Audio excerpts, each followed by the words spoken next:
Thanks for meeting with me, Carlina. Today, we are just going to discuss your goal from last week. And your goal from last week was pretty much just managing in a way as private as you can when there's multiple scholars in the room. And I just want to like shout you out. I saw you like walking around, making sure that the discussions you were having, not everyone knew what was happening. And so I want to shout you out. What made that successful, and what was the impact when you did so? So I felt like I was extremely successful when I went up to the scholars and had a one-on-one conversation. I was able to actually build a relationship as well as not have the big explosion that I would have if I tried to verbalize or communicate with them across the room. I also felt like my class ran much more smoothly. I didn't put on a show in a sense for the kids who might have a bigger reaction. Yeah, and I feel like you're like more confident with it. So I want you to continue practicing that. So now it becomes second nature, and so just continue to do so. Okay. We're now gonna shift with your new action step, and so I'm gonna do a model. I'm gonna do a model because last time I observed you having a difficult parent phone call. And so today we're gonna practice to focus on two things. I want you to focus on my demeanor while responding to the parent's pushback, Okay. and then two, just how I respond to the pushback that the parent is giving. Okay. Okay. You are going to be the parent that's giving me the pushback, and I will be pretending like I'm speaking to you. Okay. All right. Hey, Miss Jenkins. Thank you for taking the time to speak to me today. No problem. I just want to speak about David's demeanor today in class. David was referred for shrugging his shoulders and kind of speaking underneath his breath when a teacher gave him some feedback. And so I just wanted to partner with you to see how we can both set David up for success. Thank you for calling me. I also would like to partner with the school. What I'm noticing is that this same teacher is giving David constant deductions, and I feel as if the teacher is actually picking on him, and they're taking small things and making it bigger. Like, I don't think it's a big deal that he shrugged his shoulders. Thank you for naming that. We definitely don't want to feel like we're like picking at David. That's not our intention, and I would like to apologize for that. But we are a school that definitely does sweat the small stuff. If a teacher is giving feedback, we want to make sure that they're responding professionally and appropriately. Just like kind of like you would at home, right? Like if you give him some feedback, you wouldn't want him to shrug his shoulders while you're speaking, correct? Correct. So I want to partner with you to make sure that like, yeah, he may not like the feedback that he's given, but I want to push him forward on how to respond appropriately in that matter. Okay. Are you available to speak to him right now? Yes, I am. Cool. I'm gonna go ahead and pass the phone over. Thank you again for your partnership, and I will be in contact if I need to for future. When the parent became frustrated, what did I do? So I noticed that your tone remained neutral. You were always calm throughout the entire conversation. And I also noticed that when a parent felt that the teacher was picking on the kid, you reaffirmed that like she actually wasn't weird at school. Like you tied it back into the mission. Like we sweat the small stuff, and I feel like that made it clear for the parent on like the expectations for the scholar in school. And what is the impact on that? I feel like the impact is it. Number one, we take accountability for what we did as a school. As far as like if we were making the mom uncomfortable, we apologize for that. But you reassured the parent that like we were committed to making David better. Now I want you to think back to that difficult parent conversation that you had. What was the difference between the parent phone call that you had and the one that I just modeled today? So during my parent conversation, I was extremely frustrated, and I was more worried about getting my point across, but rather than hearing the parent out and hearing their side of the story. So I feel like that made our conversation difficult. Thanks for your vulnerability. I appreciate that. And just like based off what we discussed today, what do you think your action step is going to be? So my action step would be number one, to always remain neutral, whether a parent says something that I disagree with. So just have a neutral tone. Also, I should just tie everything back into our mission statement and our expectations for the scholar.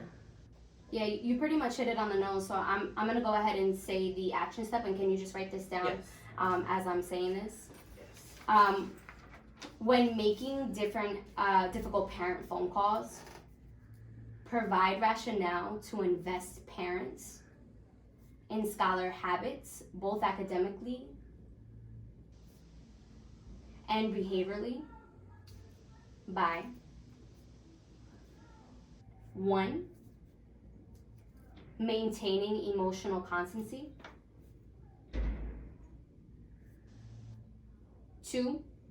Revoice parents' perspective, such as, you're absolutely right, that we sweat the small stuff with David.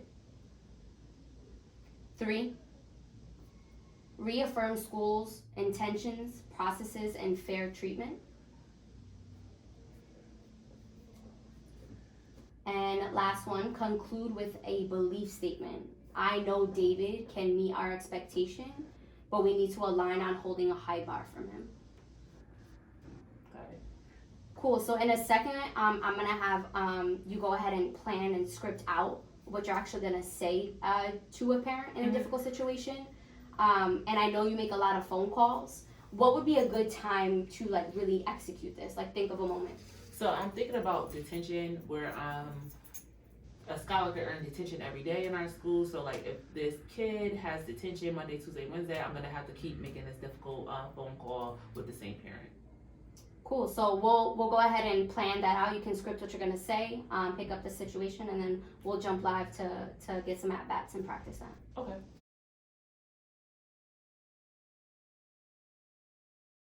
When you're ready to start. I am ready. So you're gonna play the parent, and I'm gonna be the BI that's calling. Right. Mm-hmm.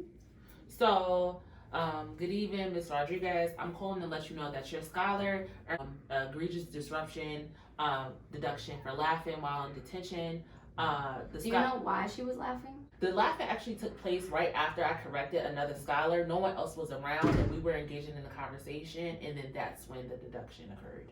So you're saying there weren't any witnesses around? Actually, I was the witness. It was just me, your scholar, and the scholar that was being corrected. So I was staring right at her when she left. How do you know what she was laughing at? So the laughing occurred right after I gave the correction, and then that's when no one else was around, and that's when David laughed.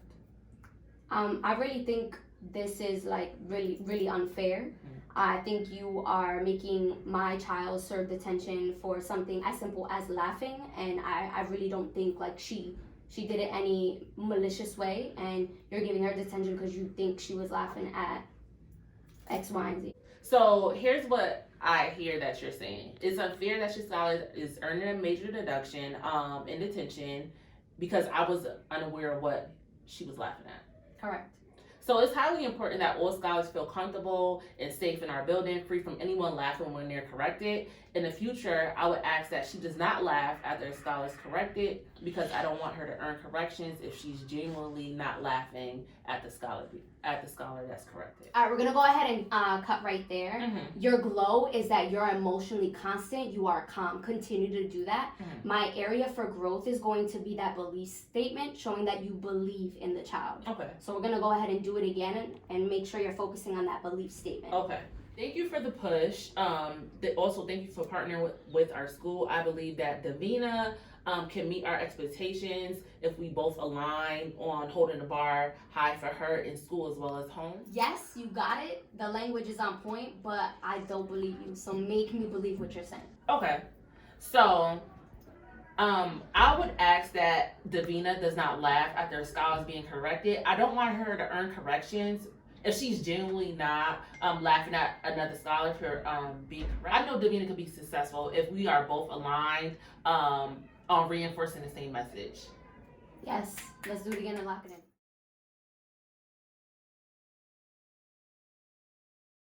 Thank you for your push. Thank you for partnering with the school. I know Davina could be successful if we are both aligned and pushing the same message. Yes. So your next step is going to be when you're making a parent phone call with a high flyer student, Mm-hmm. to just reach out to me and schedule a time where we can both sit in that phone call and I real time coach you in that moment, Mm-hmm. to make sure that you're providing the rationale to invest the parents. Okay. I'm really excited for this new action step. I know you're gonna kill it. If you have any questions, feel free to ask me. Okay. All right, Thank here we go, you. girl.